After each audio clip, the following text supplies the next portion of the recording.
everyone, and welcome once again to the Bell to Bells YouTube channel, your women's wrestling wire. I, of course, am Warren Hayes, and I thank you for joining us today right here on YouTube. Or maybe you're also listening to this on your favorite podcast application, which is also fantastic. Thank you very much. Today, we bring you another interview in our series of talks with wrestlers who made it on the 2020 PWI Women's 100 list. And today I am thrilled, might I say, to be joined by the bubblegum princess herself, Alexia Nicole. Alexia, how are you doing? Good to see you. I'm doing good. How are you? I'm doing fantastic. Thank you so much for asking. It means a lot. I'm doing very good. Thank you very much for taking the time to chat with us today. We're really excited to have the opportunity to talk about the last year or so that you've covered. You know, you've wrestled in dozens of different promotions in 2019. Like last year, you were very, very active, being one of Canada's new rising stars in Canadian professional wrestling. But this year, COVID kind of made it a little quiet, right, for indie wrestlers all around. Have you been staying busy? How have things been for you? Yeah. So I was pretty good up until like midway through March, and then everything's like just stopped. Sure. Everything stopped.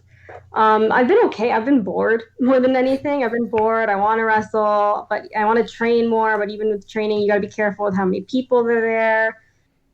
So I've been itching to wrestle and get back in the ring, and kind of just sitting at home waiting to go back. So like we were saying, in 2019 was quite a busy year for you. COVID probably stunted that momentum a little bit, but how does your 2020 look like, at least the tail end of it? Is it getting a little busier for you? I'm hoping it'll get a little busier. I've done one show for Destiny. I'm hoping we can do more. It depends on COVID levels here in Ontario, just because, limits might be brought back up into place. But I'm hoping it'll get busier. I'm trying to see, like, even ask promoters what they're doing just to see, because I really do want to wrestle again, especially before the end of the year. Yeah, for sure. I can understand that. And there's a lot of people who are, even the fans are excited, are looking forward to getting back in there. Last October, we talked about it a little bit. You had some great showings on Impact. Again, I know that the situation is very, very different, but is there any chance we might see you on our television screen sometime soon? Or have you had any talks with any companies? Maybe. Impact, the last we talked was, I think, March, about maybe doing something else, but again, COVID kind of got in the way with that, along with a bunch of other stuff. So there's a chance. I have no idea. Impact hasn't run in Canada since the beginning of the pandemic, Sure. Just because most of the talent is American. Sure. And I know if I do to go to Impact, or I think even AEW, I might need a visa right now. Probably. I think I'm not contracted. I might need a visa at the moment, just because it's essential workers only. Sure. So maybe that's the best I can say is maybe, unless someone here starts a promotion and we end up on TV. I don't know. Well, I mean, it's still a better prospect than no. It's like that. Yeah, it's always better. Maybe it's always better than no. Absolutely, absolutely. You currently hold 3 different titles. You hold the title of Crossbody Pro Wrestling. You defeated Jody Threat for the BW Women's Championship, and you defeated Nicole Savoy for the vacant NCW Femme Fatales International Championship at Femme Fatales 23. Are there any plans, anything upcoming for you to defend them? Like, what are we getting any signals on that level? So maybe the Barry Women's title, we're trying to work something out, or even if we can like film a whole show and then have it on like YouTube or something for fans. Sure. But that's the only one. Crossbody is a little bit harder to figure out what we're going to do with that, just because the venue itself is very small. So even the amount of people we can have in to film is restricted by the size of the room. And Femme, I have no idea what's going on with that. I'm waiting to find out when I can wrestle that for there again, because I think June was I was supposed to defend. Was the last time I was supposed to defend, and I haven't heard. So there's still, there's a lot of, people crossing independent promotions, a lot of people circulating around. Like if you had the chance, let's say, to defend one of your titles, regardless of the one, against one particular wrestler, who would you pick? Who would be your choice? Like if they gave you, like, they just opened up a book and they said, hey, we can magically book whoever you want right here, who would that be? It's a loaded question. I know. That's hard. Oh, you can give me a couple. It doesn't have to be one. Give me a couple? Okay. For sure, Lufisto, because I haven't gotten the chance to wrestle her yet. Okay. Kylie Ray, again, I haven't gotten the chance to wrestle her yet. I think I'm really trying to narrow it down here. People I've never wrestled before. I'd like to wrestle. I know Chris Statlander's out with an injury, but like if she signed to AEW, but I would have loved to wrestle her. I wrestled her once, but I would love to wrestle her again. It was so much fun. I guess I'll put that as my 3 for now. Your top 3. And outside, yeah. It's interesting because outside of Statlander, who you mentioned that you wrestled before, you'd like to wrestle women that you haven't wrestled before. That's interesting. Yeah, I really like getting the chance to work with everybody, because I find that as much as I like working with certain people a lot, I don't get to learn as much when I work with them all the time, which is for me one of my biggest problems, because there's so few girls in Ontario, and especially like traveling already was harder because it's going into the States is an issue when you're Canadian. Sure. Even traveling throughout Canada, it's so big. Yep. It's expensive to travel throughout Canada.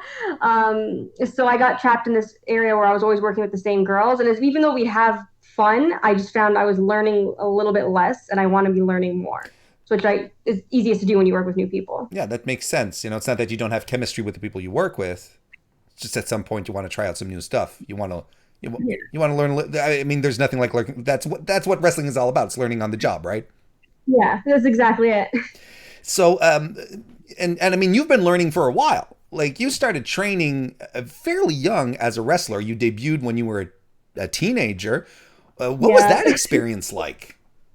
Hard. Really hard. I started training, I was 15, and I was definitely way too young. I don't know why anyone let me train at that point.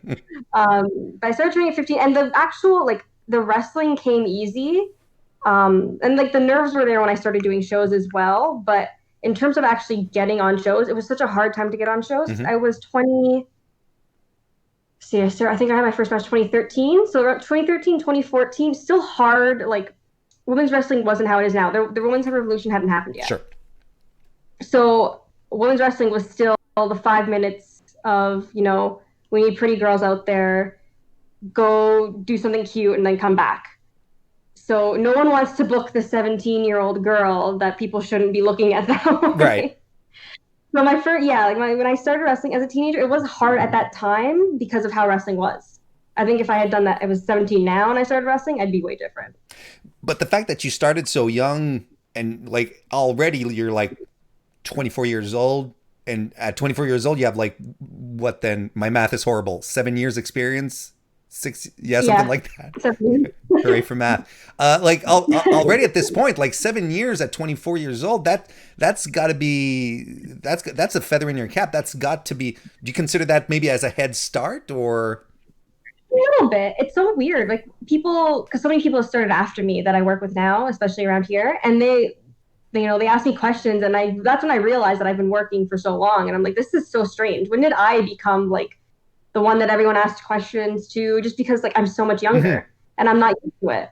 And it's just it's this weird feeling of in one way I feel like I'm everyone's little sister, but at the same time I'm the one answering all the questions. It's the strangest thing. Who knows? But I'm giving you 2 years and you're opening up your own school. That's what I'm doing. I mean, I'd be perfect for right now. I would love to. So that's it. I mean, 7 years experience under your belt. You still have you've got a long and bright career ahead of you, as it shows now that you're on the top 100 list. What are your next moves professionally? What are your goals that you've set out for yourself moving forward? I want to travel more with wrestling. I really want to go overseas if that's possible. Again, who knows what's going to happen now, but if it's possible, I'd like to go overseas, ideally Japan, UK, even Mexico. I'd love to go to Mexico, wrestle there, train there. And just to have fun. I want to have fun when I'm working. I don't want to stress out so much about, is this going to look bad? Am I going to look like an idiot? Will I get on TV or not? Will I get a contract or not? If it happens, great. If not, I just want to have fun doing what I'm doing. And I think that's the most important thing. And I think it's sage advice. Just have fun in what you're doing. And I think the rest will follow. But yeah, it'd be great. I agree. There's a lot of opportunities overseas. I think the theme of this interview has been COVID sucks. Yeah, it's really put a damper on my wrestling career. But I'm sure you've got some great a great future, great bright future ahead of you. Alexia, I want to thank you so much for taking the time again to join us today.